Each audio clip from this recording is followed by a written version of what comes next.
People of the internet, today I watched Tim Dillon's new special, I'm Your Mother So You Don't Have To. And just like the Kill Tony debut on Netflix, you are dodging a bullet by not watching this one, because boy oh boy is it just another sleeper from a comedian in the Rogansphere. So grab your coffee and grab your joint, because I'm going to show you the good, the bad, and the ugly, and ultimately where it went wrong for Tim Dillon's new special, I'm Your Mother.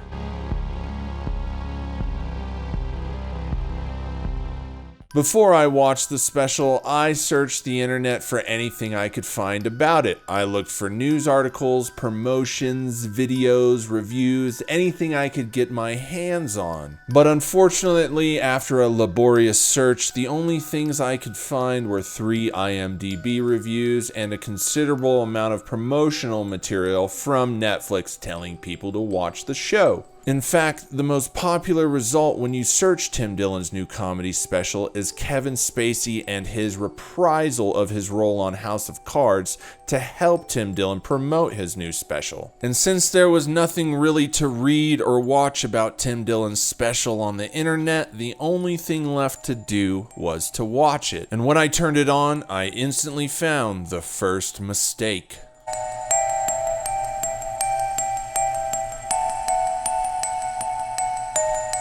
Tim Dillon's first mistake was his hoodie.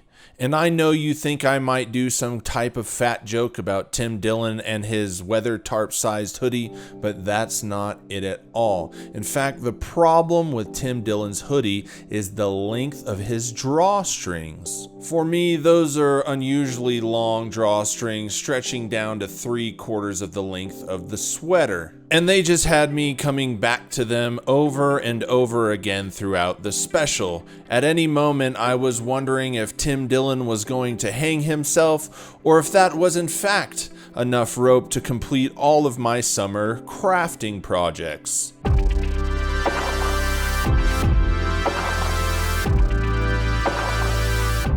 Tim Dillon's second mistake was relying on cancel culture jokes and the use of his favorite word, fat. It seems this is the method for all Rogansphere comedians, and now we cannot expect jokes from them unless they are to do with political topics revolving around COVID or their favorite president. And it's not that this is wrong, but the fact of the matter is we are tired of hearing about these topics constantly. And haven't you constantly talked about this stuff for the past 5 years? Wouldn't it be time now to get some original material? Which leads me to mistake number 3.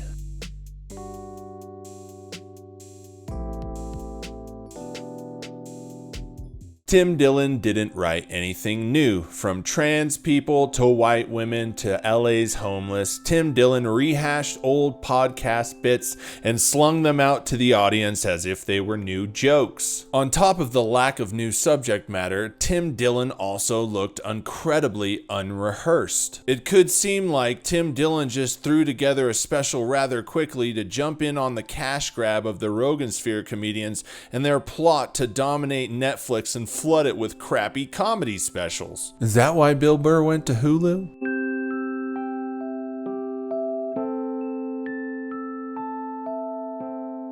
Tim Dillon just lacked enthusiasm, whether it was from telling the same old cancel culture jokes or whether it was from not preparing at all. Whatever it was, Tim Dillon just seemed like he wasn't there. His awkward delivery or his stumbling through the jokes and failing to capitalize on punchlines, Tim Dillon just looked tired and uninterested in being a comedian. It just felt like his heart was elsewhere and he couldn't wait to get off stage and cash that free check. Or maybe I'm wrong and this is a silent goodbye that Tim will let us know about in the future, because it seems like he doesn't want to be a comic anymore, or maybe he has realized that he is just better being a podcaster. Whatever it is, this special felt weird and felt a little off. And I think many of you will feel the same, because if you listen to Tim's podcast, you know he can do great rants that'll make you laugh in seconds, but when he gets on stage, somehow he loses it.